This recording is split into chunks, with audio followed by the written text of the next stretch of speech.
Hare Krishna, I welcome everyone to Bhakti Sangha Japa conference call.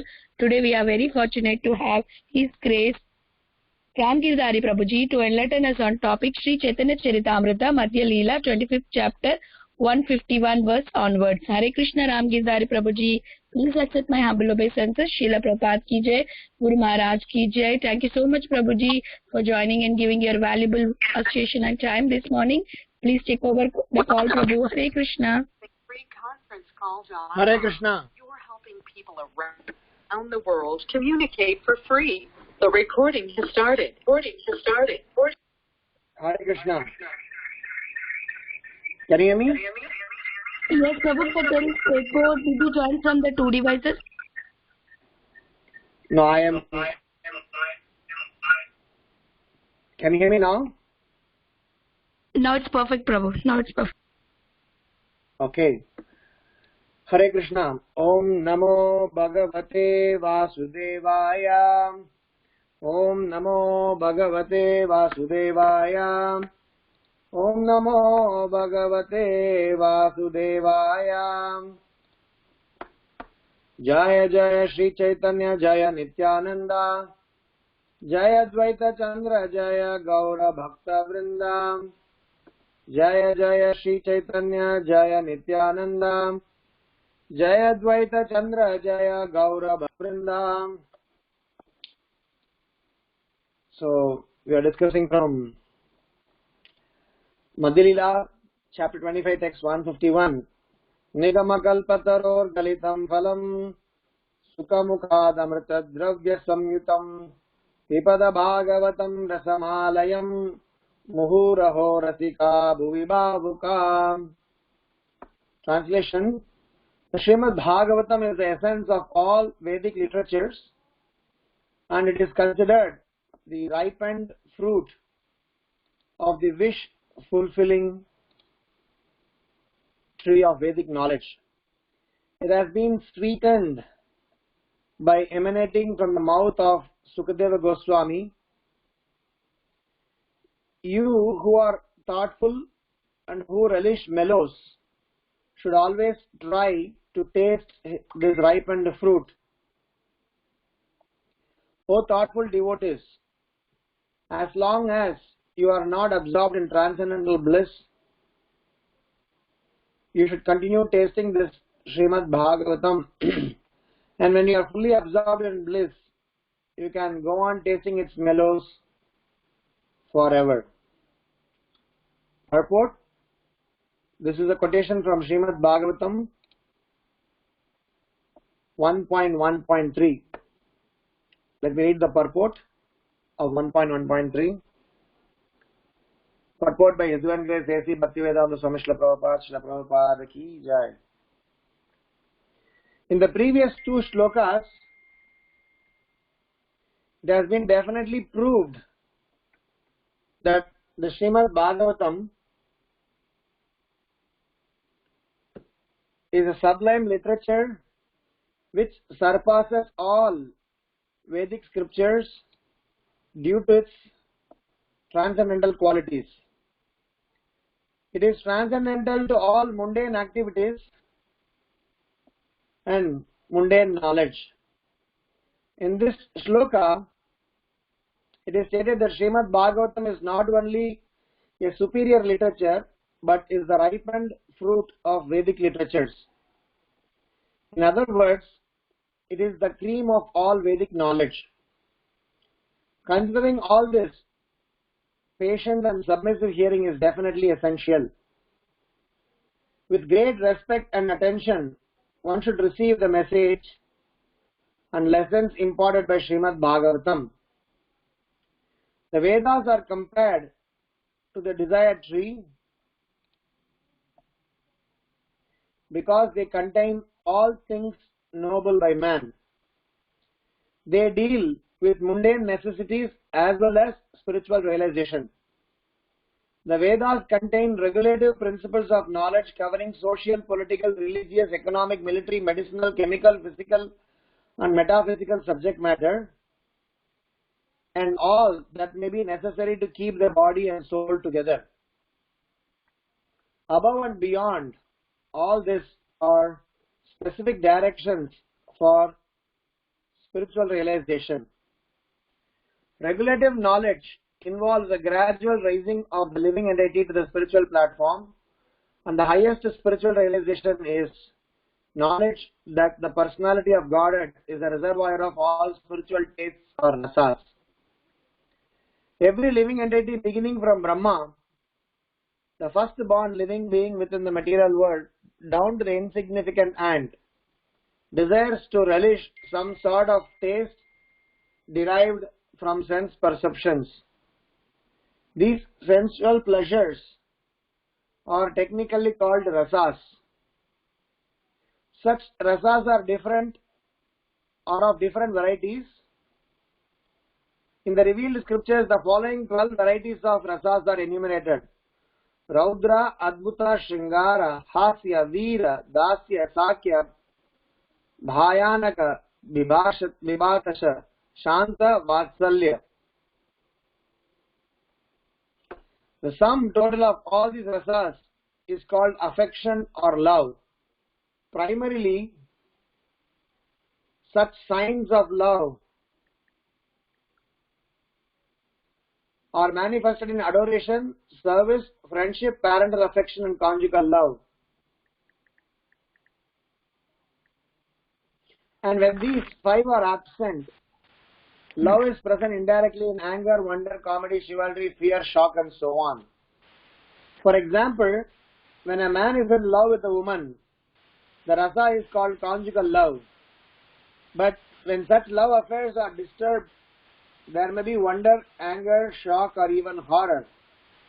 Sometimes love affairs between two persons culminate in ghastly murder scenes. Such rasas are displayed between man and man and between animal and animal. There is no possibility of exchange or rasa between a man and animal or between a man and other species of living beings within the material world. The rasas are exchanged between the members of the same species. But as far as the spirit souls are concerned, they are one qualitatively with the Supreme Lord. Therefore, the rasas were originally exchanged between the spiritual living being and the spiritual whole, the Supreme Personality of Godhead. The spiritual exchange or rasa is fully exhibited in spiritual existence between living beings and the Supreme Lord. The Supreme Personality of Godhead is therefore described in the Shruti mantras, Vedic hymns, as the fountainhead of all the rasas. When one associates with the Supreme Lord and exchanges one's constitutional rasa with the Lord, then the living being is actually happy. These Shruti mantras indicate that every living being has its constitutional position, which is endowed with a particular type of rasa to be exchanged with the personality of Godhead. In the liberated condition only, this primary rasa is experienced in full. In the material existence, the rasa is experienced in the perverted form, which is temporary, and thus the rasas of the material world are exhibited in the material form of Raudra and so on. Therefore, one who attains full knowledge of these different rasas, which are the basic principles of activities, can understand the false representations of the original rasas which are reflected in the material world. The learned scholars seeks to relish the real rasa in the spiritual form. In the beginning, he desires to become one with the Supreme. Thus, less intelligent transcendentalists cannot go beyond the conception of becoming one with the spirit whole without knowing of the different rasas. In this shloka, it is definitely stated that the spiritual rasa which is relished even in the liberated state can be experienced in the literature of the Srimad Bhagavatam,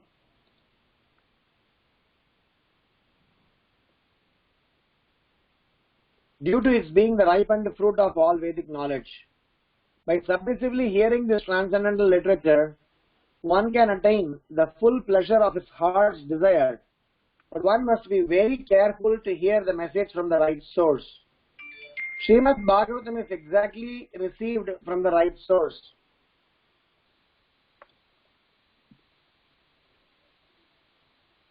It was brought by Narada Muni from the spiritual world and given to his disciple Sri Vyasadeva.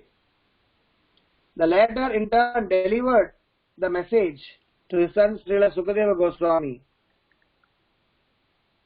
And Srila Sukadeva Goswami delivered the message to Maharaj Parikshit just 7 days before the king's death. Srila Sukadeva Goswami was a liberated soul from his very birth. He was liberated even in the womb of his mother, and he did not undergo any sort of spiritual training after his birth. At birth, no one is qualified neither in the mundane nor in the spiritual sense. But Sri Sukadeva Goswami, due to his being a perfectly liberated soul, did not have to undergo an evolutionary process of spiritual realization. Yet, despite his being a completely liberated person, situated in a transcendental position above the three material modes, he was attracted to this transcendental rasa of the Supreme Personality of Godhead, who is adored by liberated souls who sing Vedic hymns. The Supreme Lord's pastimes are more attractive to the liberated souls than to the mundane people. He is of necessity not impersonal, because it is only possible to carry on the transcendental rasa with a person. In the Srimad Bhagavatam, the transcendental pastimes of the Lord are narrated. The narration is systematically depicted by Srila Sukadeva Goswami.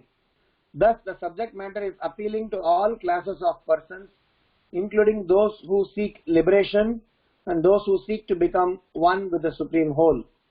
In Sanskrit, the parrot is also known as Sukha. When a ripened fruit is cut by the red beaks of such birds, its sweet flavor is enhanced. The Vedic fruit, which is mature and ripe in the knowledge, is spoken through the lips of Sukadeva Goswami, who is compared to the parrot not for his ability to recite Srimad Bhagavatam exactly as he heard from his learned father, but for his ability to present the work in a manner that would appeal to all classes of men.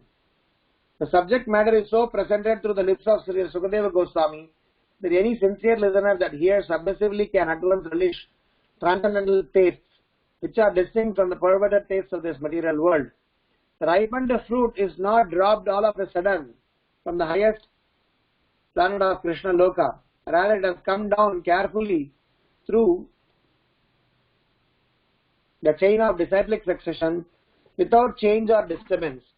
Foolish people who are not in the transcendental disciplic succession commit great blunder by trying to understand the highest transcendental rasa known as the rasa dance without following in the footsteps of Sri Sukadeva Goswami, who presents this fruit very carefully by the stages of transcendental realization.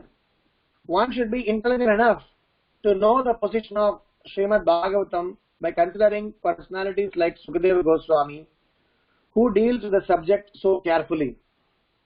This process of disciplic succession of the Bhagavata school suggests that in the future also Srimad Bhagavatam has to be understood from a person who is factually a representative of Sukadeva Goswami. A professional man who makes a business out of reciting Srimad Bhagavatam illegally is certainly not a representative of Sukadeva Goswami. Such a man's business is only to earn his livelihood. Therefore, one should refrain from hearing the lectures of such professional men. Such men usually go to the most confidential part of the literature without undergoing the gradual process of understanding this grave subject. They usually plunge into the subject matter of the rasa dance, which is misunderstood by the foolish class of men. Some of them take this to be immoral, while others try to cover it up by their own stupid interpretations. They have no desire to follow in the footsteps of Srila Sukadeva Goswami. One should conclude, therefore, that the serious student of the rasa should receive this message of Bhagavatam in the chain of disciplic succession from Srila Sukadeva Goswami, who describes the Bhagavatam from its very beginning and not whimsically to satisfy the mundaner who has very little knowledge in the transcendental science. Srimad Bhagavatam is so carefully presented that a sincere and a serious person can at once enjoy the ripened fruit of Vedic knowledge simply by drinking the nectarian juice through the mouth of Sukadeva Goswami or his bona fide representative. Om Ajnanatimirandasya Jnananjana Shalakaya Chakshurun Militam Yena Tasmai Shri Gurave Namaha. Namahom Vishnu Padaya Krishna Preshtaya Bhutale Srimate Bhakti Vedanta Swamin Niti Namine Namaste Saraswati Deve Gauravani Pracharine Nirvisesha Sunyavadi Paschatya Deshatarine Jai Sri Krishna Chaitanya Prabhu Nityananda Shri Advaita Gadadhar Srivasadi Gaura Bhakta Vrinda Hare Krishna Krishna Krishna Hare Hare Hare Rama Rama Rama Hare Hare. So we are discussing the most famous, important and also a very special subject of Srimad Bhagavatam. The subject matter of Srimad Bhagavatam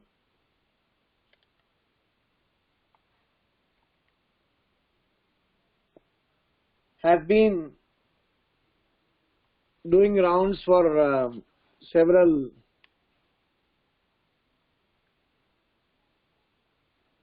sessions in our journey in Krishna consciousness. So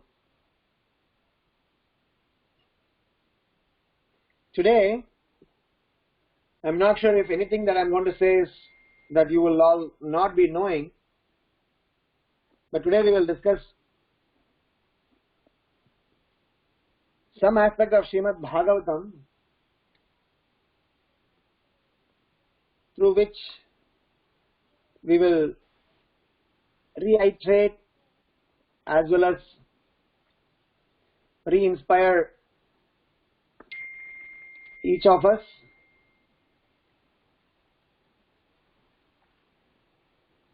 into the study of Srimad Bhagavatam.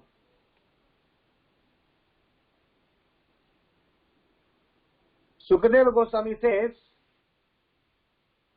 that there are 10 subject matters of Srimad Bhagavatam.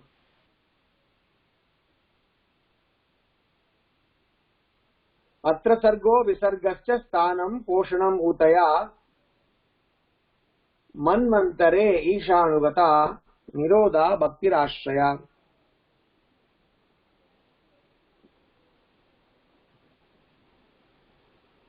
Atra sargo visargascha sthanam poshanam utaya. So the 10 subject matters of Srimad Bhagavatam you can read from 2.10.1.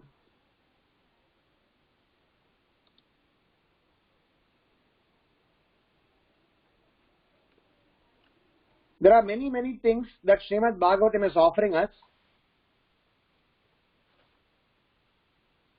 Of all the things that Srimad Bhagavatam is offering us, the last part of Srimad Bhagavatam, which is called Ashraya, which is considered as speciality of Srimad Bhagavatam. Generally, a Purana has got 5 Lakshanas. Srimad Bhagavatam is considered as the topmost Purana. A Purana deals with 5 subject matters.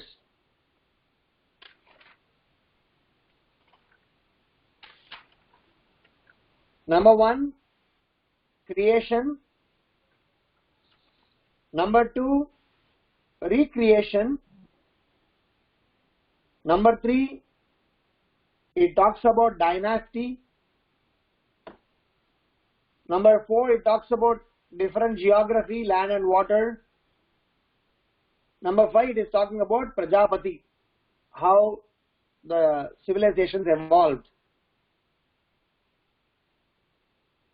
But Srimad Bhagavatam talks about, even though it's Purana, it talks about 10 subject matters.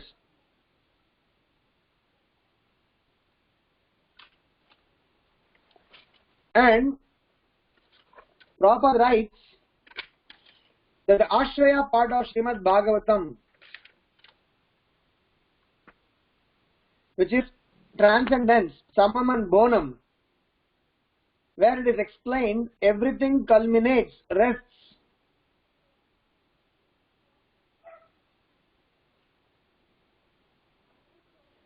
in the lotus feet of the Supreme Lord. One is called Ashrita, second is called Ashraya. Ashrita matlab the dependent requiring shelter, and Ashraya means the object or the person to whom we should take shelter. So we are Ashritas, need to take shelter of Srimad Bhagavatam.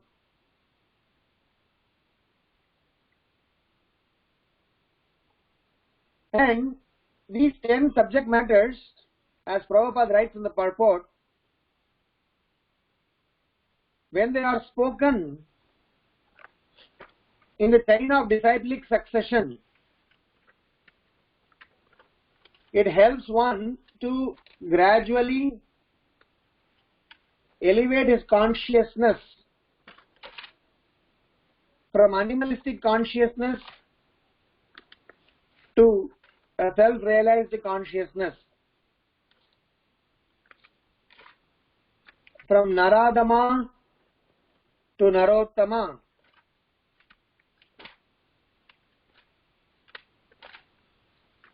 It is explained that Srimad Bhagavatam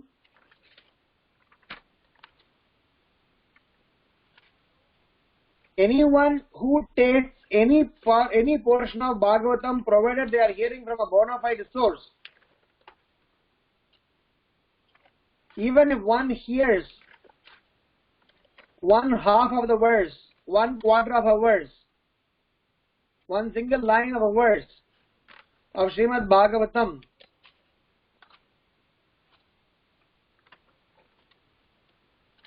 he is purified.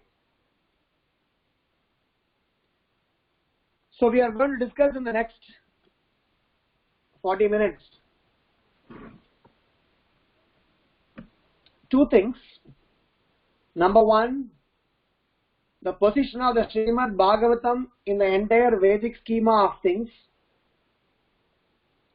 And number 2, a simple flow chart of what happens through this journey of spiritual life,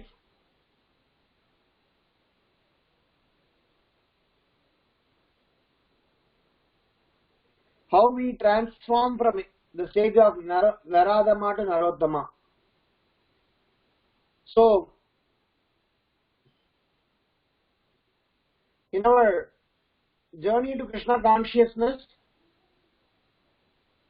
we always struggle in between. Welcome and thank you for choosing Because freeconferencecall.com. You are helping people around the world communicate for free. The recording has started. Muted. Because of our association in this worldly science, because we are associating with matter, associating with sense gratificatory things, because we are involved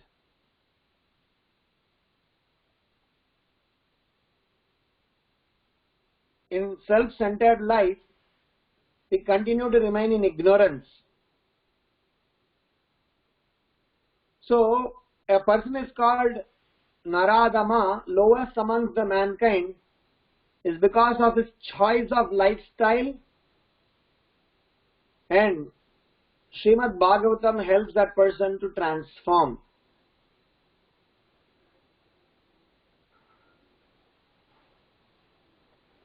Sanatana Goswami glorifies Sarva Sastrabdi Piyusha Sarva Vedaika Satphala Sarva Siddhanta Ratnadya Sarva Lokaika Drikprada Sarva Bhagavata Prana Srimad Bhagavata Prabhu Kali Dvantoditaditya Sri Krishna Parivartita. He says how Srimad Bhagavatam is Sarva Sastrabdi Piyusha. So let me give a quick snapshot on what is this Sarva Sastrabdi Piyusha from the words of Vyasadeva and how Vyasadeva has projected, positioned Srimad Bhagavatam.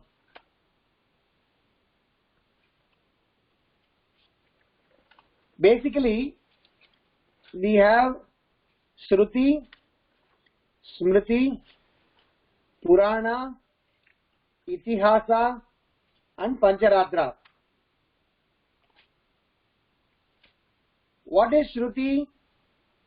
Shruti means those knowledge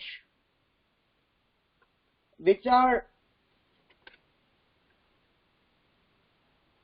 heard what Krishna, Vishnu, Narayana spoke to Brahma and what Brahma spoke to Narada and various other rishis, and Narada spoke to Vyasadeva, Vyasadeva spoke to Sukadeva Goswami. So this knowledge is coming down. So Vedas are called Shrutis and they are called Apa Urushaya. Purusha means human beings. Apa Urusha. Purushaya means that which is spoken by human beings. Apa Urushaya means that which is not touched by human beings. And Apa Urushaya knowledge, when they are passed down through the chain of disciplic succession, as spoken by Srila Prabhupada in this purport, then all the knowledge coming in the parampara down till the rank and file, they are all called Apaurushaya so long as there is no adulteration happening through the process. So this Apaurushaya knowledge,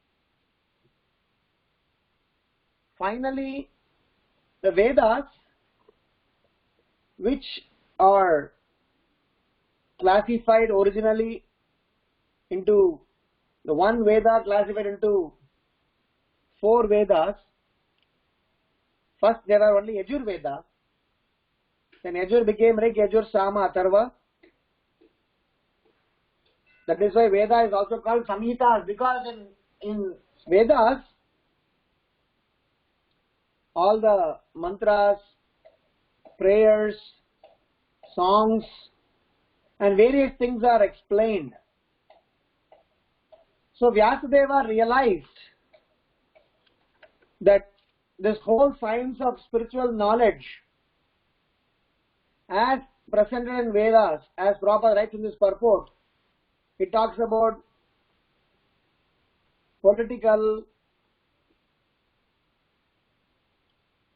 chemical, emotional, social, physical, so many sciences that Vedas are covering. So they are all classified into different sects of Vedic knowledge. We recently had concluded an entire series of lecture on the tree of Vedic literature. We had around 10-day sessions on the tree of Vedic literature, where we spoke about different components of this tree of Vedic literature. What is Shruti, what is Smriti, what is Vedangas, what is Upanishads, what is Purana, what is Itihasa. So we spoke about that in detail. In that we concluded saying that finally, when Vyasadeva studied about all that existed, he really thought that these are all not taking anybody anywhere. So he consolidated all the knowledge. He consolidated the science into something called as Vedanta Sutra. Sutra means formula or short phrases in which conclusions of all the Vedantas. Veda means knowledge. Vedanta means end of knowledge. Vedanta Sutra means that which aphorisms, which consolidates the conclusions of Vedanta. So by studying the 6 systems of philosophy, Vyasadeva has concluded Vedanta Sutra, and this Vedanta Sutra is considered as a basis for all the acharyas to further their school of thoughts. So let us directly talk from Vedanta Sutra onwards. Before that, there are many more components which is outside of this context. So this Vedanta Sutra has got, what does this Vedanta Sutra, handles or deals with? Vedanta Sutra deals with the conclusions of Agamas, Vedantas, Upanishads. So Vedanta Sutra consolidates all of these things into a small pocket of understanding. Then Vyasadeva himself gave a natural commentary on Vedanta Sutra, which is Srimad Bhagavatam. What does natural commentary mean? Natural commentary means the content, the entire subject matter of the Srimad Bhagavatam, when they are consolidated and the entire thematic or the theory of the entire philosophy is explained through a consolidated explanation, this is called natural commentary. There are 2 commentaries. One is called natural commentary, second is called Bhashya. Bhashya means different Vaishnava acharyas, each of them, they picked up one sutra of Vedanta Sutra and they gave their commentary. Like Shankaracharya, who gave commentary on Vedanta Sutra and named it as Sharirika Bhashya. And Ramanujacharya, Madhvacharya, Vishnu Swami, Nimbarkacharya, each of these acharyas, they also gave their commentaries on each of the sutra of Vedanta Sutra. So that is called Bhashya. So there is something called as devotional triangle. The left topmost portion is Vedanta Sutra, which is the essence, conclusion of all Smriti, Shruti, Upanishad, all of them, if their understandings are consolidated and concluded, they are in Vedanta Sutra. The right top corner of the triangle is Srimad Bhagavatam, which is the natural commentary. Sutra is only just an aphorism, single liner or 2 liners. Srimad Bhagavatam is a natural commentary which is elaboration of the sutra. And bottom portion of the triangle is about different commentaries. And these different commentaries, they carry different mood and different drive home point. And the way these commentaries are structured is each of the acharyas who have done the commentary, they have taken one verses of the Vedanta Sutra and they have given the comments. So this devotional triangle happened to be the basis on which every spiritual movement has been, or every school of thought has been structured. Further, all the studies are based on this. But then when Chaitanya Mahaprabhu came, what did Chaitanya Mahaprabhu do? Chaitanya Mahaprabhu came and did something which is amazing. Chaitanya Mahaprabhu did not want us to miss out on the nectar that all the Acharyas, Vaishnava Acharyas have given. So Chaitanya Mahaprabhu, he picked up the commentaries of all the Vaishnava Acharyas, each of whom have challenged Sharirika Bhashya of Shankara, each of whom have challenged Buddha and all the heterodox school of thought, each of whom have very bona fidely, authentically established their worship of the Supreme Personality of Godhead and glories of the Supreme Personality of Godhead. But each of them gave different focuses. So Mahaprabhu, he picked up two principles from each of these acharyas and formed something called as Achintya Bheda Abheda Tattva. We spoke about this in one of the earlier sessions. I'm not sure, but these principles that Mahaprabhu has derived from each of these acharyas and finally made Achintya Bheda Abheda Tattva. And for Achintya Bheda Abheda Tattva, he has also tied all the Siddhanta together through the holy name, Hare Krishna Maha Mantra, as a thread. And Srimad Bhagavatam is the pendant of this necklace. If at all we can consider every principle of two principles that he has picked up as different pearls and the holy name as a thread connecting together, and the Srimad Bhagavatam is considered as the main dollar pendant that is helping us in understanding the entire commentaries of Vedanta Sutra. So the triangle that we spoke about, Vedanta Sutra, Srimad Bhagavatam and the Bhashyas, was further taken up by our Vaishnava Acharyas in Gaudiya Vaishnava Sampradaya, especially our Goswamis, up till Srila Prabhupada. They took little deeper into the science and they converted this triangle to a square. Shruti Smriti Puranadi Pancharatrikim Vidin Vina Aikantiki Harer Bhakti Utpada Yaiva Kalpate. So, Rupa Goswami always say, the learning of Shruti and Smriti, Purana, Itihasa, Pancharatra, they should eventually culminate in glorifying the Supreme Lord, and we should learn them under the care of the disciplic succession. So,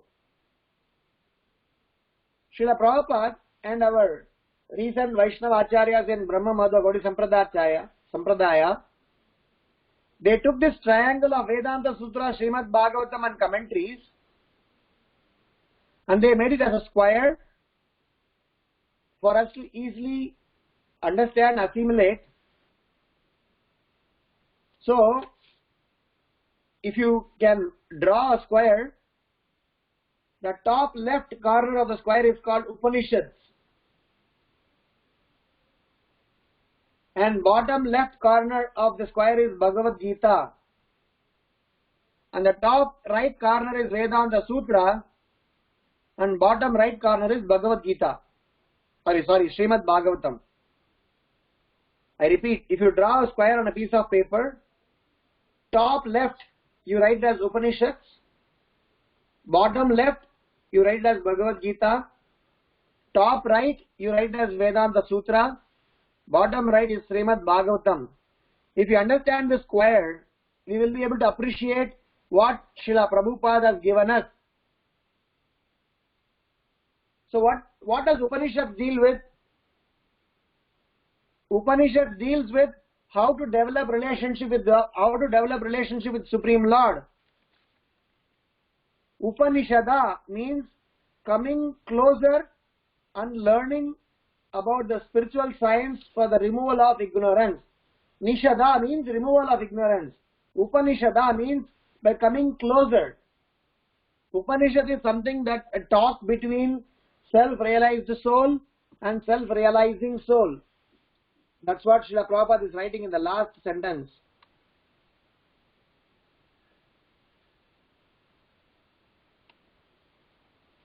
So we need to learn the knowledge from a self-realized soul for us to get self-realization. So the Upanishad, which has got 108 in number, and all the Upanishads, different scholars, they give different understanding, different opinions, and different details. If somebody wants to understand the essence of all the Upanishads, they are in Bhagavad Gita. So if you remember, top left is Upanishad, which is helping us to remove the ignorance, which so many rishis in so many books in 108 Upanishads are explained in so many different ways. But instead of studying all the Upanishads, if somebody study Bhagavad Gita, they get the essence of all the Upanishads in Bhagavad Gita.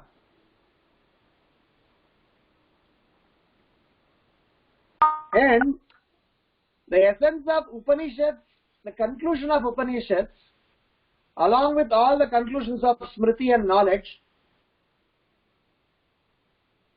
Vyasadeva has put in Vedanta Sutra, that is in the top right. So technically speaking, Vedanta Sutra talks about the conclusion of Upanishad. Bhagavad Gita talks about the essence of Upanishads. And Srimad Bhagavatam, which is the bottom right one, which is taking all of them together and gives us as one ripened fruit. So if somebody reads Bhagavad Gita and Srimad Bhagavatam, especially from the parampara coming down the line of Sri Chaitanya Mahaprabhu, what all benefit they have? They get the understanding of all the Vaishnava Acharyas, because Mahaprabhu has, in his Achintya Veda Abheda Tattva, has taken up everything together. Number two, they get to study all the Vedic literature, Upanishads, Puranas, Itihasa, everything. They also get to understand the essence of Upanishads in Bhagavad Gita. And our Goswamis have added the cherry on the cake by giving us Bhakti Rasamrita Sindhu. And Bhakti Rasamrita Sindhu is our Pancharatra. What does Pancharatra means? Pancharatra talks about three things: Achar, Upachar, as well as Prachar. Your behaviors, your offerings, and your preachings. So, if somebody study Bhagavatam but does not have a proper achar, proper behavior, which Bhakti Rasamrita Sindhu talks about 64 behaviors and 64 offerings and 64 principles of devotional service. So, we call Nectar of Devotion as a code of conduct book. In a typical corporate structure, a person is considered as a qualified person to work in the organization only when he is having a proper code of conduct. He may be a genius, scholar, very intelligent programmer, or anybody in the organization. But if his code of conduct is not proper, then he is thrown away from the corporation, from the organization. So for us, the code of conduct is taught in Nectar of Devotion. Now, if somebody studies Bhagavad Gita, which is the essence of all the Upanishads, when somebody studies Srimad Bhagavatam, which is the natural commentary of Vedanta Sutra, which is the conclusion of all the Vedic literatures, and by studying these two, if they practice the code of conduct suggested by Rupa Goswami and Bhakti Rasamrita Sindhu, which is derived from Narada Pancharatra, which is the practices for all of us, then what will happen to us? We will develop natural devotion towards the Supreme Lord. And to explain what does the natural devotion look like, Chaitanya Charitamrita is given by our Acharyas. So Chaitanya Charitamrita is speaking those signs which is Bhagavatam in an application manner. Krishna as a devotee preaching and following Srimad Bhagavatam and showing the result of following Srimad Bhagavatam is written in Chaitanya Charitamrita. So Prabhupada writes in one of the purports in Madhya Leela, we studied that, where he says that these four books, Bhagavad Gita, Srimad Bhagavatam, Chaitanya Charitamrita and Bhakti Rasamrita Sindhu are good enough for us to develop self-realization. One, to know about the direct instructions of Krishna and the different yoga systems, which is Bhagavad Gita, which is considered as the graduate study. Second is talking about the postgraduate study, wherein it talks about the transcendental loving relationship between the Lord and his devotees and the beauty of this Lord's surrender. And the third, Chaitanya Charitamrita is considered as PhD studies, postdoctoral studies, where the Lord is demonstrating by his own action about the activities of devotional service. And Bhakti Rasamrita Sindhu is our underlying backbone for our practices. So we are so indebted to Srila Prabhupada to have given us this science of Srimad Bhagavatam, which is not some ordinary science. If somebody has to go through all the Vedic literature in his one lifetime, they cannot do it with the intelligence that we have. But somehow Srila Prabhupada has given them in a consolidated juice form so that we can appreciate, glorify and definitely have some hopes in this life to go back home, back to Godhead. So this Srimad Bhagavatam, the context in which currently Mahaprabhu is explaining to Sanatana Goswami in Madhya Leela, is exactly what I was explaining in terms of Mahaprabhu's explanation on Brahma Sutra, Vedanta Sutra. He is telling what does the Vedanta Sutra contain, what are all the components of Vedanta Sutra, how they are eventually supposed to be directed towards surrendering to the lotus feet of the Supreme Lord.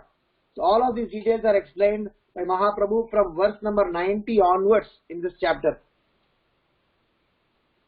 So this the summary study of what all the things that you studied is explained in this particular shloka, which is considered as a ripened fruit. So the second aspect that I want to speak of is how the Srimad Bhagavatam is taking us, by coming in contact with Srimad Bhagavatam, what is the flow chart? How does our consciousness evolve? We were ignorant fools. But when we came in contact in one Bhagavatam class, in one singular association with the self-realized soul, we started to develop some sort of a small inclination or inspiration or some sort of a doubt about our own choices in life. So we start to question about life. And when we start to question about life, we get in the association of devotees answers for these questions. And in that discussion, so when we have this Bhagavatam class, when we attend, even though we may have ignorance, even though we may have so many dirty things in our heart, just because of being in the Sangha of devotees and hearing this wonderful science, which is the ripened fruit, we get some clarity on why, what, when, who, how about life. Sambandha Jnana, Abhideya Jnana and Prayoja Jnana. The Vedanta Sutra has got 4 chapters. 2 chapters on Sambandha Jnana, 1 chapter on Abhideya Jnana and 1 chapter on Prayojana Jnana. And because Srimad Bhagavatam is an elaborate version of that, when somebody comes in contact with a Bhakta Bhagavata and devotee Bhagavata, his ignorance is mitigated and he is getting to get an answer for why this human form of life, why not something else, how, what, where, whom. So we get some intelligence. That is the benefit of being with a devotee, where our illusion is mitigated and we get to know about the reality. And when we get to know about the reality and when we apply the reality in our regular life, we get to see some changes and we get to get properly situated. And what does that properly situation means?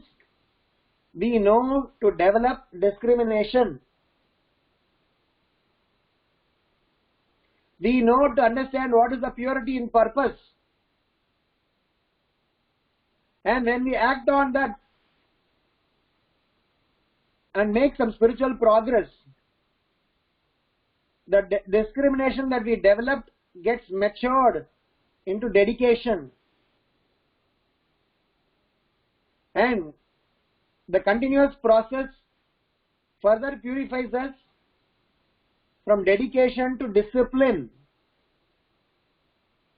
And the discipline will further us to develop the natural love to firm love into a determination. And the determination will take us towards the destination, which is back home, back to Godhead.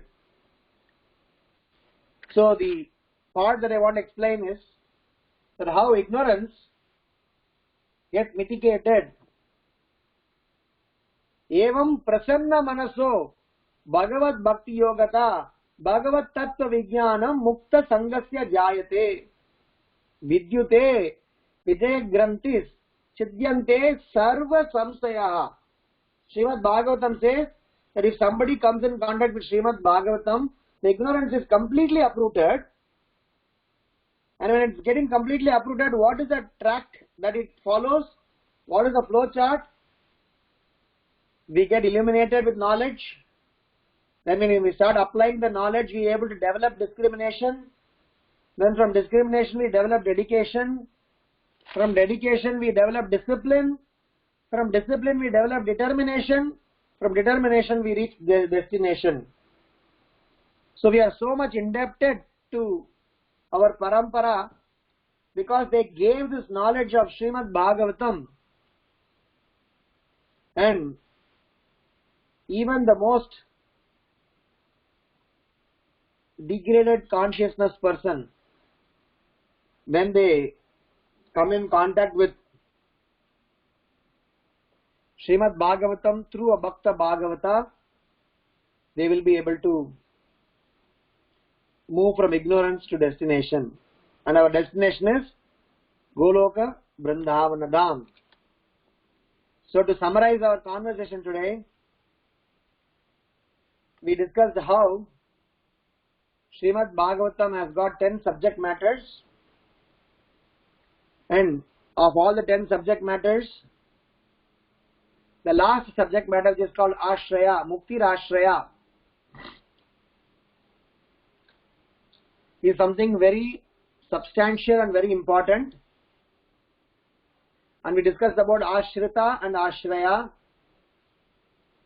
We being the students and hankering ones, try to learn to surrender to the Supreme Lord is what Srimad Bhagavatam is teaching us through those 10 subject matters and finally culminating into Srimad Bhagavatam. Number 2, we discussed how Srimad Bhagavatam is Sarva Shastrabdi Piyusha Sarva Vedaika Satphala, how this is nectar of all the Vedic literature, how this is the jewel of all the Vedic literature, how this is the epitome or the special conclusion of all the Vedic literature by going through the devotional triangle and devotional square. Vedanta Sutra, Srimad Bhagavatam and commentaries which were existence prior to Mahaprabhu's advent, then Mahaprabhu and Goswamis, they came and transformed this triangle to a square by their own commentaries and literatures and practices and integration and consolidation, and finally gave us Bhagavad Gita and Srimad Bhagavatam, Bhakti Rasamrita Sindhu and Chaitanya Charitamrita. Bhagavad Gita being the essence of Upanishads, Bhagavatam being the essence of Vedanta Sutra, natural commentary of Vedanta Sutra. The Srimad Bhagavatam and Bhagavad Gita together helps us to practice, understand Krishna consciousness. With the help of Bhakti Rasamrita Sindhu, we mature in the practices to eventually realize the pure devotional service, which is demonstrated and directed by Chaitanya Mahaprabhu in his Leela. So we are highly indebted, and with this process of Krishna consciousness, we develop the discrimination, dedication, discipline, determination, and eventually destination. So by we following in the footsteps of our Goswamis, to begin with our spiritual master and Prabhupada, and eventually the Brahma Madhya Gaudiya Sampradaya, we will definitely be a dutiful soldier, useful enough to spread the glories of our parampara and show our indebtedness for what we have been bestowed with. If we understand this, then we are the real students of Srimad Bhagavatam. And Srila Prabhupada has mentioned in this purport time and again that how all the emotions of devotion can only be understood only when we are having right conduct, right association, and the right source of knowledge. And that way, if we appreciate this Srimad Bhagavatam as appreciated by our Acharyas, our life is very simple. Otherwise, Krishna consciousness and devotional life will become very, very complicated. For us, in this Kali Yuga, with the amount of intelligence that we are bestowed with, we do not have time, neither ability, nor the necessary arrangements for us to go through all the aspects of Vedic literature. In fact, the complications are further, where the society is completely boycotting anything to do with the spirituality under the classification of mythology. They are completely throwing them away. So we as students of Srimad Bhagavatam and Chaitanya Charitamrita have got a very greatest responsibility in reaching this knowledge to the humanity at large and winning more and more souls to the lotus feet of Srila Prabhupada. So with this I end here. Prantaraj Srimad Bhagavatam ki jai, Shri Chaitanya Charitamrita ki jai, Srila Prabhupada ki jai. If there are any questions or comments, we can discuss. Hare Krishna, Prabhuji. Thank you so much. Thank you for the very nice class. I really appreciate the triangle and the square. That was very easy to remember. Very, very nice, Prabhu. And also how we were talking about the necklace, the central pendant being Bhagavatam, and the thread behind that is holding the pearls being the holy name. That was also very relatable, very, very beautiful, Prabhu. Thank you for your association and very beautiful presentation on the entire Vedic canon. Thank you, Prabhu. Hare Krishna. Hare Krishna. All glories to Prabhupada. Anybody else have any other questions or comments?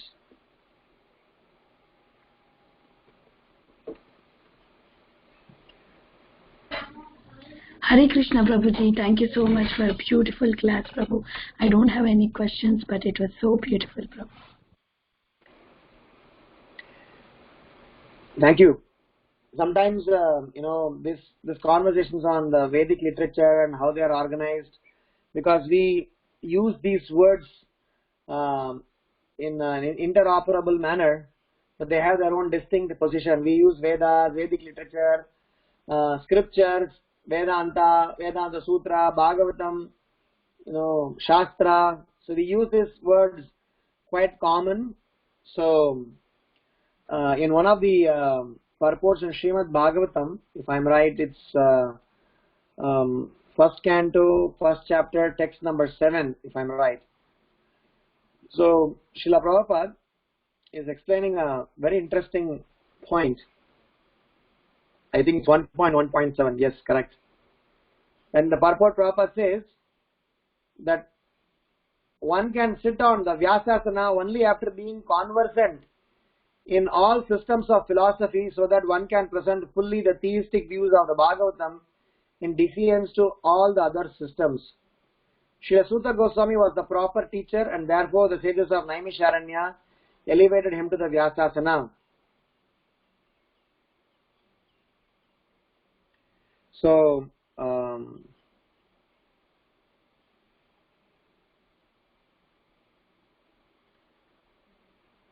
Prabhupada says that Srila Vyasadeva is designated herein as the personality of Godhead because he is authorized, empowered incarnation. So Prabhupada says that we are very fortunate. I mean, if you understand this purport, for us to understand the 6 systems of Vedic philosophy, it's a very complicated and maybe sometimes boring also. Nyaya, Vaiseshika, Sankhya, Yoga, Karma Mimamsa, Purva Mimamsa. So they're all very complicated ones, and half of them is not talking about God, half of them are talking about their own interpretation on sense gratification. So Prabhupada says one can appreciate, preach the theistic views of Bhagavatam when we understand those sciences also. And he's saying that one can sit in Vyasasana only after being conversant. But my realization is that if somebody is conversant in the Bhaktivedanta purports, where Prabhupada has brought in the views of all these wonderful people, if somebody has read 10th canto, there's a chapter, I'm not sure if it's 83rd chapter or 85th chapter, where one chapter where Vedas are glorifying God. In that chapter, the disciples of Srila Prabhupada, they are giving the commentary and they are explaining about all this Vedic literature. In that chapter, very nicely they are glorifying how these 6 systems of philosophy, they are so dry and they are completely deviating persons from Srimad Bhagavatam and taking us to the essence of Srimad Bhagavatam. So the more you think about Srimad Bhagavatam, the more we have to be indebted to Srila Prabhupada for what he has given for us, I mean at least for me, to understand the 6 systems of Vedic philosophy and go through all the details of them is really overwhelming. And so, all glory to Srila Prabhupada. Arivoto, thank you for bringing that topic also. Yes, as you mentioned, it is so nice that Srila Prabhupada has covered just by reading Srila Prabhupada's purport. One doesn't have to go through that, but just by going through Srila Prabhupada's purport, one gets everything. Thank you for that, Prabhu. That was a very, very, very interesting and a sweet point that you made. No, otherwise we cannot even sit in the Vyasasana. I'm just wondering, every time when I read that, purport, and first of all, we are sitting in the Vyasasana out of so much guilt. And off late, when the corona has started to happen, I was giving online sessions. I'm stuck in USA. I was going to go back to India on 22nd of March. But then now I'm kind of, confined for refinement. So every day having 2 to 3 sessions with all our students in Mumbai. So I was telling yesterday to our students that when I give an online class, I look at my monitor, and in front of the monitor I see my own face, which is the right way to give Srimad Bhagavatam, because you are speaking to your own self. Because generally we give to a lot of audiences, and you get to feel that you are a scholar and a pandita. But the moment you see the screen, you are only yourself seen, nobody else is seen. Suddenly you get to realize that, yes, my dear, this is for you. And if others understood or not understood, I mean, they have to, that's their lookout. But then it's important that we should speak for ourselves. So from that perspective, are we good enough have to sit in a Vyasasana, we do not. But then when we repeat the words of Acharyas, the Apaurushaya is maintained. Because we speak what the Acharyas have spoken and not bring in any of your doggish mentality, then we are safe. So that is our hope. So thank you so much for engaging us in such services. Hari Bol Prabhu. That was another very good realization. Yes, that is so true. Online classes make us more humble. Yes, very nice. Okay, I have another student asking another question, so I will read that question on. So the question is this: what I feel is I'm a weak-hearted person, since in every problem or in every situation I'm trying to look at Krishna and somehow handling in different manner. I always want to prove whatever good is happening with me is only because of Krishna. Is this running away from the problem? Because weak-hearted persons, yesterday we were discussing in one session, which is about apasampradayas, where it said that we tend to become a victim of apasampradayas if we are a weak-hearted person or an ignorant person or a nama aparadhis. So if somebody is a nama aparadhi, if somebody is an ignorant person, if somebody is a weak-hearted person, then they become victim of apasampradaya and will not take advantage of these purports of Srimad Bhagavatam. So the question is coming from there. So the response is that by we taking shelter of Krishna is not at all considered as weak-hearted. In fact, that is considered as the right direction. Whenever Bhakti Siddhanta Saraswati Maharaj was talking about weak-heartedness, the weak-heartedness refers to we fearing that if I go to Krishna, if I go to the Lord, if I go to the devotees, I may need to give up my existing attachments. I may need to give up my, if I go and surrender to a bona fide spiritual master, he may ask to give up, he may ask to ask me to give up some things. So fearing that, how can I give up that? So I want both the sides of the life. I want Krishna also, I want materialistic life also. With that frame of mind, we are hesitant to go closer to Krishna. One time Srila Prabhupada was coming from Kumbh Mela. When he was coming back from Kumbh Mela, he was coming in the train along with some group of Western devotees. And near Surat, some business community members, they went and met Srila Prabhupada, knowing that Srila Prabhupada is a great sadhu. So generally these all businessmen, they want to take blessings of the sadhu so that they can multiply their business. So they went and asked, Srila Prabhupada, Swamiji, please give your blessings. So Srila Prabhupada said, smilingly, saying that all these Western men, and he, touch his hand on the shaved head, said that our blessings is this shaved head. So look at all these men, all my students, these are our blessings. So the businessmen who came and said that Swamiji, hum baad mein aate hain, we'll come later, Hare Krishna, saying that they left that place. Because nobody wants to surrender to Krishna because they want both sides of the life. That is why I used to always say that when we chant this prayer, na dhanam, na janam, na sundarim, kavitam va jagadisha kamaye, mama janmani janmanishware bhavatat bhakti rahai sukhi tvai. When we chant this prayer as a Sanskrit prayer, we feel like a very great devotee. But the same prayer you chant in your own local language with the meaning, consciously attending to that meaning, chant that prayer, probably we will not be able to complete that prayer. Because in the prayer what it is said, I do not want any money, any wealth, any follower, any name, any fame. Life after life I am supposed to be your servant. So if we consciously make that prayer, somewhere we get nervousness. What if Krishna, gives tatastu, so be it. So we have this weak-heartedness. When Bhakti Siddhanta Saraswati Maharaj was referring about weak-heartedness, he was not referring about we running to Krishna for help. That is what Krishna wants us. In fact, Krishna in Vrindavan, he constantly creates trouble to Vrindavan Vasis to show it to us, saying that look at these guys. Every problem they run after to me. Every time when there is a problem, so they come to Krishna, please save me, please save me. So that is how they did that. When Krishna was going in the boat with all the gopis, Krishna was dressing like a boatman. Krishna said that right now there is a whirlwind going to come, the boat is going to drown, so it is getting overweight. So please throw away all the unwanted things that you have. So he made gopis to throw away one thing.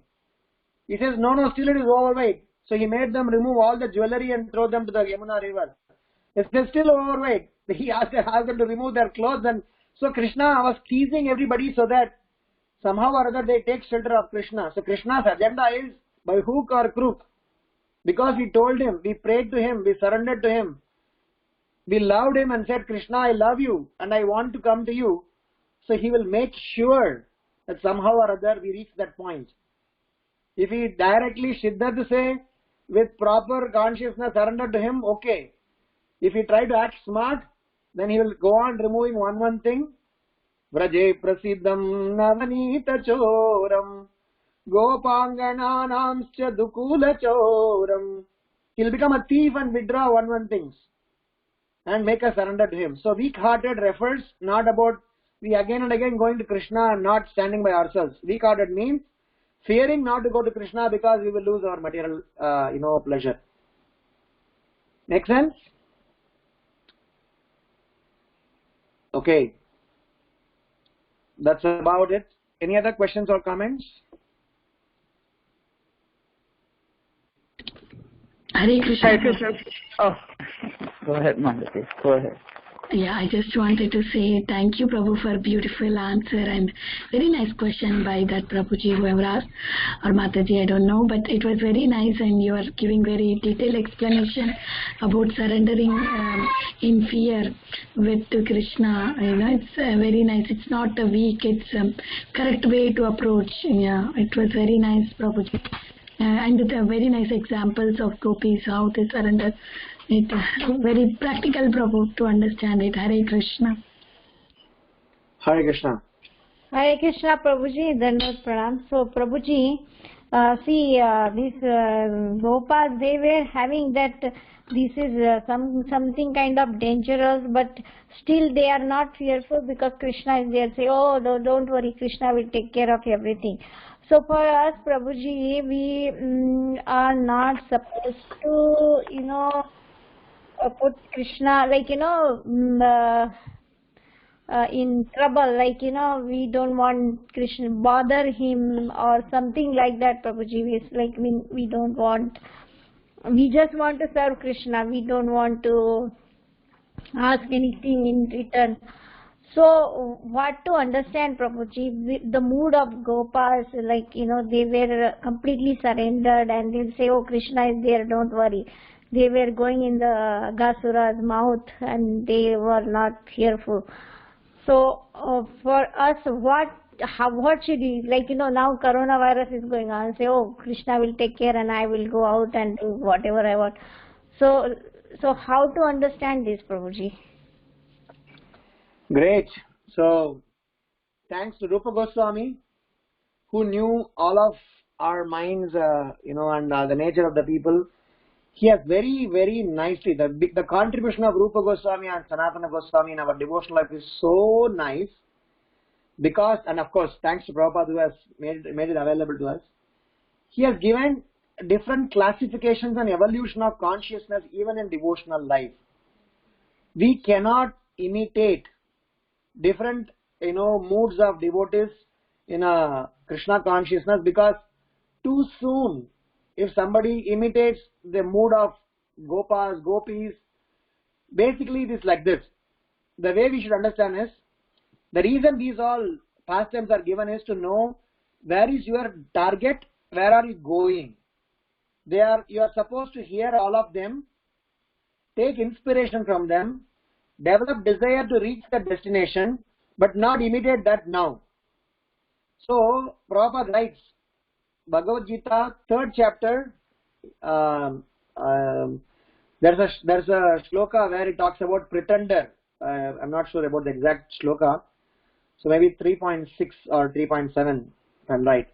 So Prabhupada writes that let us not try to pretend or let us not try to imitate or let us not try to do anything just because it is explained or directed. There are so many things that I explained.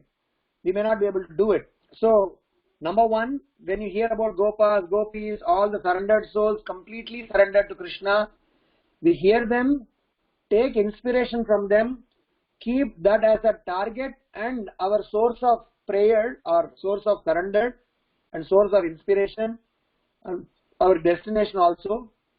And also, we understand where are we currently standing in our Krishna consciousness. And as suggested by Rupa Goswami, slowly, step by step, make progress. This is number one. Number two, Giriraj Maharaj circulated one of the letters of Srila Prabhupada during this coronavirus on what should be the consciousness of the students of Krishna consciousness, where he says, devotees are not stupid. Devotees are supposed to be intelligent, that you are supposed to fear for Maya. Oh, I have Krishna, so let me go and face Maya. That is stupidity. Fearing for Maya is the right way of doubting intelligence. When there is something dangerous, acknowledging them as dangerous is not about coward. It is about our right usage of intelligence, and properly understand that we are supposed to utilize this challenge in the best possible way, which most of the devotees are doing by doing online kirtan, online classes, more reading, more discussions, more katha, whatever that is, which is nice. Rather than, going out in the streets and showing off, saying that nothing will happen to me, I am a Krishna devotee. There's a very nice story Jayapataka Maharaj, shared. I think that was going viral. I think it was there in the group also, where he said that there was one devotee who challenged that I am a great devotee of the Lord. If a flood came in a village and one devotee was challenging that if I am, the God is truth, and if I am a devotee of the Lord assured that He will come and personally save. So He will come and say, I will not take any help. Then second time help came, third time help came, fourth time help came, fifth time help came. Finally he drowned and died. And when he faced the Lord, he questioned the Lord, my dear Lord, why you did not come to save me? Every time I kept on saying that you will come and save me, and you never came. He said, you stupid guy, 5 times I came and repeatedly told, please get out, please get out. You were such a stupid, you didn't even hear my, advice. So what can I do? So sometimes we ignore this warning, thinking that these are all just a bogus warning. But these warnings are warnings from the Supreme Lord, so that we should use our intelligence. So take the reality check, understand where we stand, operate and practice Krishna consciousness from that level, keeping in target that our destination is to reach to the level of Gopi Bharata Padakapalayor Dasa Dasa Dasa Dasa Anudas. So I'm sure with the help of the association of devotees, we will make necessary progress and reach there. Am I making sense? Yes, Prabhuji. Thank you so much. Hare Krishna.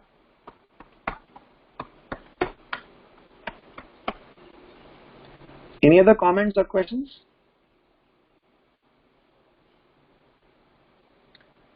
Gaurangi Mataji. Hare Krishna, Prabhu. Hare Krishna, Mata. Yeah, several things. Basically, I'm going to ask you to repeat the whole class. But no, actually, there's a few things I couldn't catch. Like an answer to the Prabhu's question. I don't think I really caught the answer about, like, if you have fear, due to weakness of heart, to surrendering. I think that was the question, basically. And so, and you gave the story of the gopis, having to take off things one by one. So what is actually the answer for if you do have such weakness of heart and, fear of surrender? The weakness of the heart. The question was, from a thread of a conversation that we have been having the last several weeks in our congregation. So the question was that as a weak-hearted person who takes it to Apasampradaya, that was the point that I mentioned in that conversation. They don't take shelter of Srimad Bhagavatam. I mean, we were discussing why somebody does not take shelter of Srimad Bhagavatam. There were 3 reasons. One is because of Nama Aparad. Number 2, one who is ignorant. Number 3 is weak-hearted person. So the Mataji asked that question that I am also weak-hearted, Prabhu. Everything, every problem, every challenge, I go and run after Krishna, run to Krishna. So how to understand this? So I was explaining that going to Krishna and surrendering to him is not the definition of weak-hearted. Bhaktisiddhanta Saraswati Maharaj explains, weak-hearted means you are hesitant to go to Krishna, fearing that if I go to Krishna, I may need to relinquish all my materialistic assets. They may ask me to give up some of my desires. They may ask me to give up some of my eating habits, my other habits, which I am attached to. So just because they will ask me to do that, like I don't go to hospital because the doctor may ask me to do a surgery, so let me, live with the pain. I may not go to the doctor because I may be given an injection, so I may not go fearing that. So weak-heartedness was referring to that.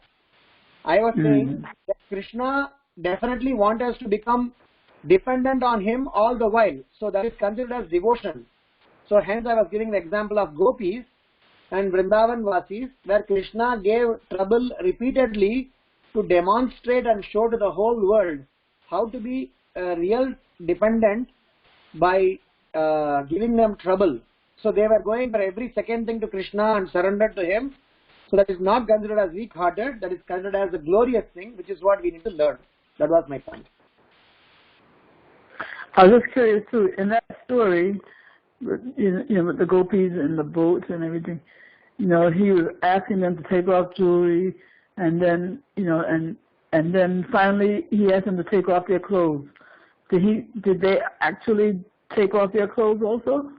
No. They were finally, so the whole pastime was this. They were, Krishna wanted to tease them, so this was going on between a rasa between gopis and Krishna. Sometimes Krishna wanted to tease after these girls, and sometimes these girls tease Krishna. So initially Krishna dressed himself as a boatman. Then Krishna said that no, this boat is going to drown, so please throw off your things. And they threw off. Then they throw off your ornaments. Then they threw off. So then one thing they kept on throwing off, and then Krishna said that you want to take off your clothes. The gopis were very shy and they really thought it's a foul play. And I don't know the whole pastime into the end detail. But finally Krishna, made them to surrender, said, plead them, come on their knees. And in return, I think Krishna asked some favor. If you cannot do this, or some sort of things. Maybe somebody else can fill in the gap on what Krishna eventually did it. But the message was that they finally came on their knees and pleaded Krishna, hey, my dear boatman, please, somehow save us, please don't let us drown. So Krishna had a good laugh, saying that, hey, you made a fun of me, now I'm going to make fun of you. So that's the kind of exchanges that they had.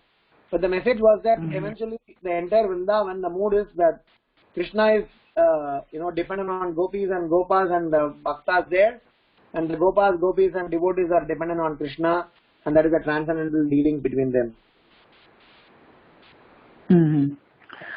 Okay, but I still have that question. I understood how you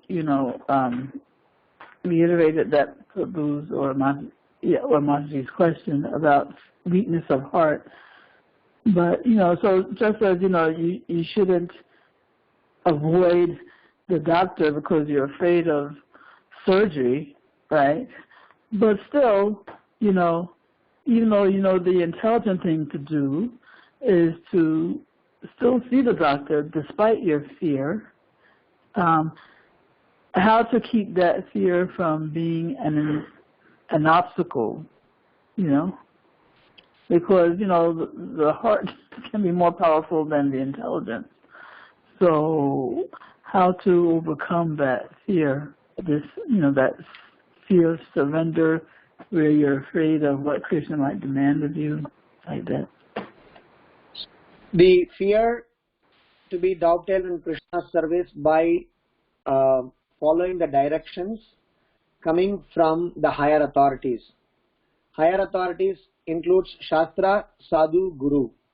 So, and in our own personal lives, Krishna also communicates to us through other channels wherein he trying to help us through friends, relatives, families, troubles, pains. So a devotee need to always understand that Prabhupada never wanted us to be a fanatical devotee, just simply bookish guys. So he says that whatever that is needed, if at all you have to take medical treatment, you take the treatment, but depend on the Supreme Lord for the result of it. He was trying to always insist that we need to definitely depend on Krishna, and depending on Krishna is not some artificial or some sort of a sentimental thing. Depending on Krishna is a scientific thing. So we are saying I am devotee of the Lord, so I will not execute any of the needed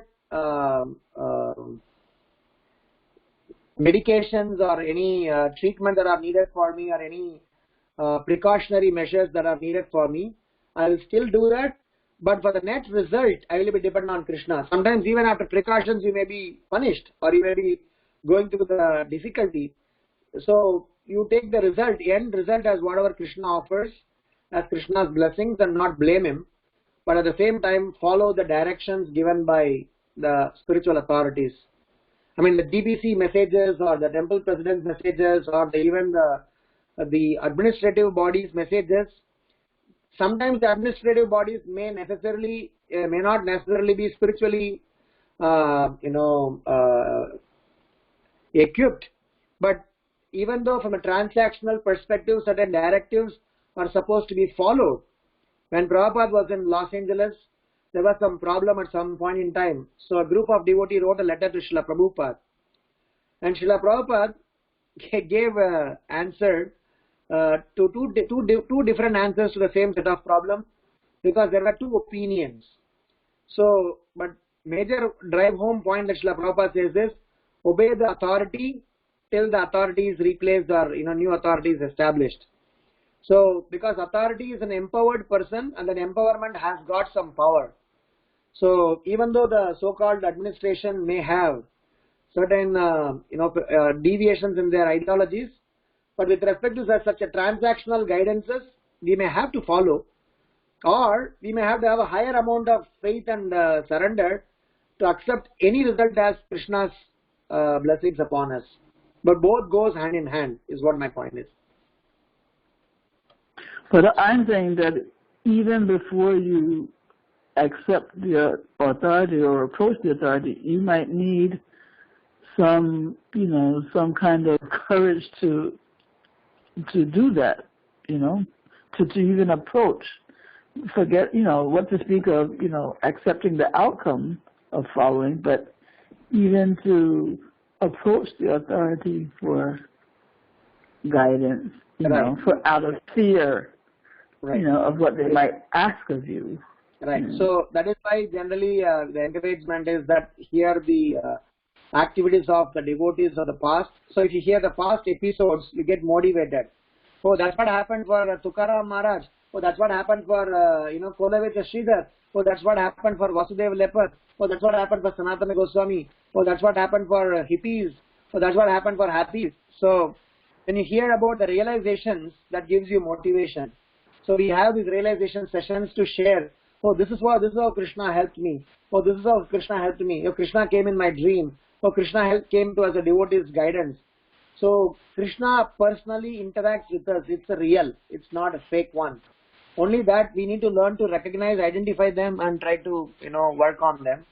So I'm sure when we keep hearing these Bhagavatams from a Bhagavata, and also have Bodhayanta Parasparam, have some one-on-one, heart-to-heart conversations, sometimes share the secrets. Mataji, in the last time when I was in trouble, this was things that was going on in my head space, but then so many prayers, so many support systems. When I opened Bhagavatam, I got direct answer from Bhagavatam. As Prabhupada writes that Bhagavatam is like a desire tree. All our desires are fulfilled. These are all really going to happen to us. And when they happen to us, we definitely feel our conviction gets more and more stronger. So we keep hearing these realizations is what my suggestion is. To develop the courage to practice Krishna consciousness. Thank you, Prabhu. Also, what was that reference you gave for the 10 subjects of Bhagavatam? Where did we find that? Isn't it the second canto, you said? The 10 subject matters of Bhagavatam? Yeah. 2.10.1. Second canto, Okay. 10th chapter, text number 1. 1. And I think one other thing I wanted to ask you is when you were discussing about the bhashyas, the commentaries of the acharyas of the other three sampradayas, the thing that constitutes bhashya is it their commentary on Vedanta Sutra? Yes. Is that what? Okay. So Vedanta Sutra has the sutra by sutra, aphorism by aphorisms. They picked up every single aphorism and compiled as bhashya, and bhashya was needed for them to establish their school of thought. And one of their important agenda of their school of thought is to counteract Mayavada. So bhashya was important because Shankaracharya was the first one who gave bhashya to Vedanta Sutra, and his bhashya is called Saririka Bhashya. So Saririka Bhashya, how the Lord is impersonal, so all the Vaishnava Acharyas had to counteract using the same sutra by giving another explanation and counter them. So that's why the Bhashya was very... Mm-hmm. Okay, and then also you said that what was the relationship that you gave between the Bhakti Rasamrita Sindhu and the 4 points of the square, Upanishad, Gita, Vedanta Sutra, Bhagavatam? What relationship did you that cherry on the cake? Bhakti Rasamrita Sindhu helps us to apply, because Bhakti Rasamrita Sindhu is Pancharatra. Pancharatra means 5 types of things that are taught in Pancharatra, where you are taught to know how to worship, festivals. So many details about our practices. Prabhupada says, if you learn all the philosophy but do not know how to apply that philosophy, how to practice that philosophy, then we have a problem. So Nectar of Devotion teaches us about Achar, which means 64 behavioral principles, and Upachar, 64 processes of worship, and also 64 principles of devotional service, and 64 qualities of the Supreme Lord, and various other ways by which this devotion needs to be practiced in one's life in terms of different gradations of devotion. So hence, Bhakti Rasamrita Sindhu happens to become the code of conduct book. So by reading Bhakti Rasamrita Sindhu, by understanding Srimad Bhagavatam, we will be able to apply Srimad Bhagavatam in one's life. Okay, and those 5 aspects of Pancharatra, I know you said preaching, offering, making offerings, I guess deity offering, right? Offering. Okay. The Pancharatra, 5 components of Pancharatra are, I'll tell you. Number 1, Pancharatra is talking about festivals. Number 2, Pancharatra is talking about deity worship.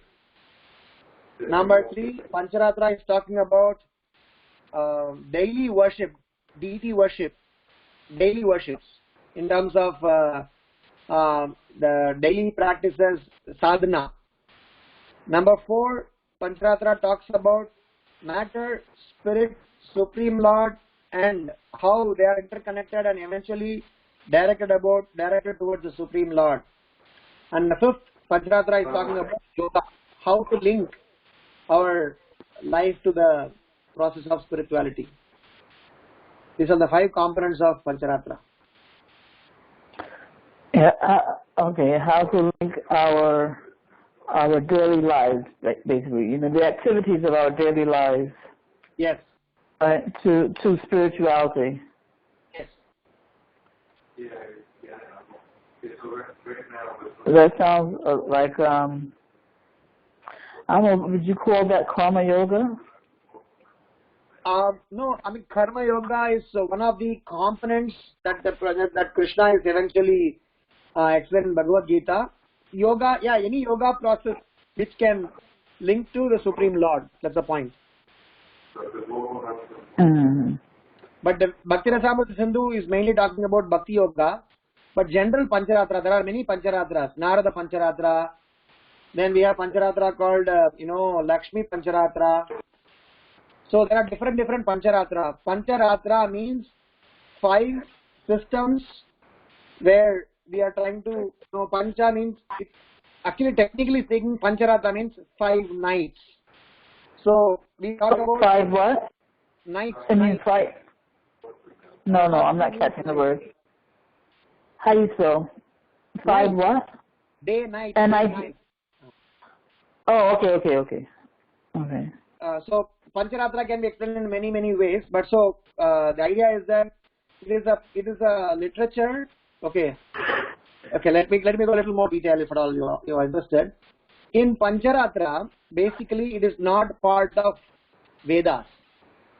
Pancharatra is meant for those people who can't follow Vedas, who are born Shudras, who does not have any samskaras, but at the same time they have the qualities or they have inclination to surrender to the Supreme Lord. So Pancharatra is helping them to get qualified. So in Vedic literature, for studying Vedas, you need to have certain qualification and prerequisites. So in Kali Yuga, everybody is born Shudra. So Pancharatra is teaching the process by which surrendering to a bona fide spiritual master, how to surrender to a bona fide spiritual master, taking initiation from him and getting qualified to worship deities. So Pancharatra is something that is circumventing the evil effects of non-Varnashrama society. A society which is not following Varnashrama cannot properly apply Vedic system, because Vedic system is not only directives, Vedic system is about procedures, people, processes, ingredients and various things. Because all those things are non-existent in a non-Varnashrama society, so Pancharatra was needed to give us those qualification and enablement and empowerment. So Pancharatra procedures explain that a person born in a Shudra family can get qualified by taking initiation from a spiritual master and by doing certain practices in his life and purify his existence and eventually go back to Godhead. That way Pancharatra becomes a very imperative, important process for us to take up in Krishna consciousness. That is why Prabhupada asked Gopalabhatta Goswami, like in our Gaudiya Vaishnava Siddhanta, there is a book called Hari Bhakti Vilas, compiled by Sanatana Goswami. And Gopalabhatta Goswami gave commentary also on some editing of Hari Bhakti Vilas. And the Hari Bhakti Vilas is one aspect of Pancharatra which talks about temple worship festivals. Then Gopalabhatta Goswami compiled a book called Sat Kriya Sara Deepika, which talks about samskaras, marriages, all different paddhatis, how you cremate, how you perform upanayana samskara, how you perform marriage, conception, garbhadana samskara, so many details are given. So basically a person is born Shudra, samskaras makes a person a Brahmana. So Pancharatra helps us in circumventing the evil effects of the non-Varnashrama society and helping us to get situated in the bhakti process. I wonder why it's called nights, 5 nights. I also don't know. So just by going through samsara ceremony, a person can, it sounds a little simplistic that a person can go from Shudra to Brahmana simply by going through samskara ceremony? Yes, that is the benefit of Kali Yuga. That is not possible in the previous yugas.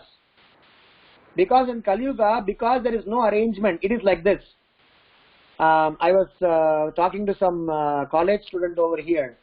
Here, after you finish grade 12, for you to go to college, you have to do SAT, ACT, this test, that test, so many tests. But now, because we are having corona and you cannot conduct all these competitive exams, the universities are coming up with a new rule. saying that if you write your essays very nicely, your admission will be based on the essays. So it is not a regular practice. Regular practice is you have to appear all these entrance competitive exams, qualify yourself to get enrolled into a university. But now because of Corona, half of the exams and colleges are not functioning. So then what do? So then they come up with a new rule and try to circumvent the regular process.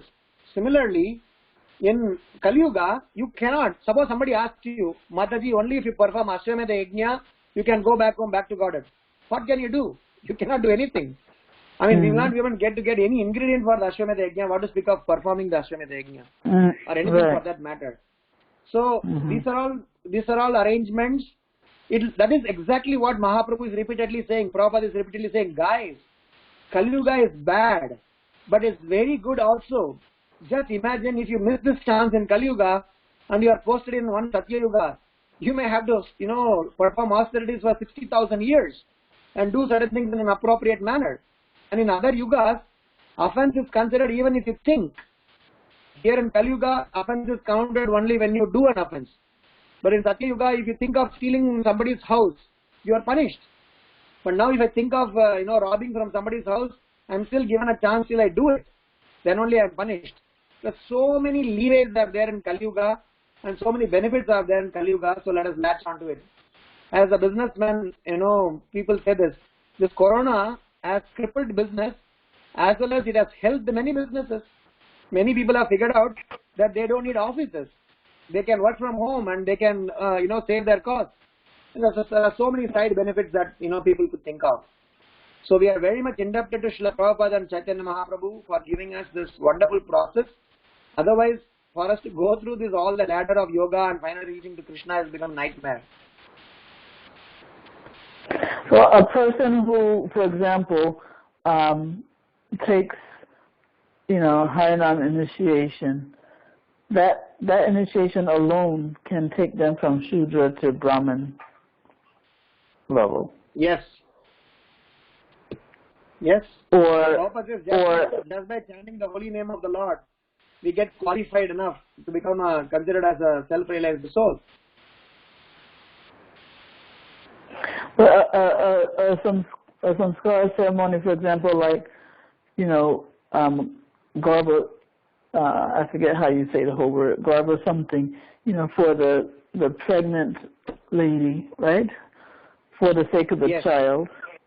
She does that ceremony. Does that mean that child is born now Brahmin? That child is born with an ability to become a Brahmin. See, it is like this. At every stage, for example, you study very well in your high school and you got enrolled in Harvard. Okay? And on the first day of enrolling in the university, in Harvard University, you'll call everybody and give them a party. Hey, you know what? I got enrolled in Harvard because of whatever, achievement. But then just because you got enrolled in Harvard University does not, discount you from studying the remaining 4 years you are going to be in the university. Just because of your hard work, you got enrollment. That's great. But remaining time you are going to be in the university, you have to study. So similarly, by me becoming a devotee or got to Garbhadana Samskar, you have an easier chance or better consciousness, better ability. You are bestowed with better, arrangements to become a devotee. But if you do not take advantage of that and start jumping up and down saying that I was born through Garbhadana Samskar, so I am a born Brahmana, then you are going to, get the short end of the stick. Yeah. So the ceremony just makes it more conducive situation for you to become devotee. Yes. Okay, Prabhu. Very last question, just a repetition. The 3 points of the triangle what were the 3 points of the triangle? The left part of the triangle is Vedanta Sutra. Right top is Srimad Bhagavatam, and the bottom is commentaries, Bhashyas. No, wait. The left bottom is Sutra. No. And triangle. then If you put however the triangle is. there are three aspects of triangle. If you put invert triangle, or so one is one end is Vedanta Sutra, other end is Srimad Bhagavatam, and the single one is Bhashyas. Oh, okay. Thank you so much for that. Thank you. I could keep you on longer, but I know everybody wants to go. It's okay. I mean, but I'm okay. Thank you so much. Yeah. Hare Krishna. Okay, Prabhu. Hare Krishna.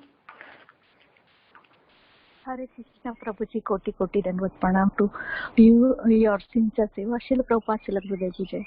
Prabhuji, I understand that much only, that 10th up to 10th standard is Bhagavad Gita study, and 10th to graduation is the Bhagavatam study, and master is Shishi Chaitanya Charanamrita.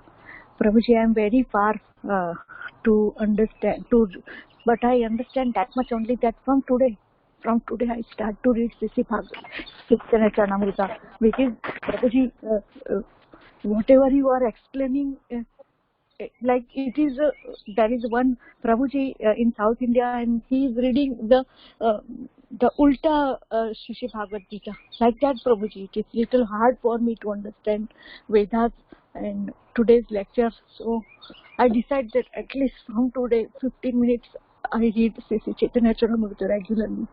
Koti koti dandavat pranam. Srila Prabhupada, Srila Gurudev Ki Jai. As usual, very very nectarian class. Pray for me that I will shout Srila Prabhupada, Srila Gurudev, Shri Radha Gopinath so sincerely. Hari Hari Gauranga. All Krishna Prabhupada. Thank you for your being such an enthusiastic, humble role model to all of us.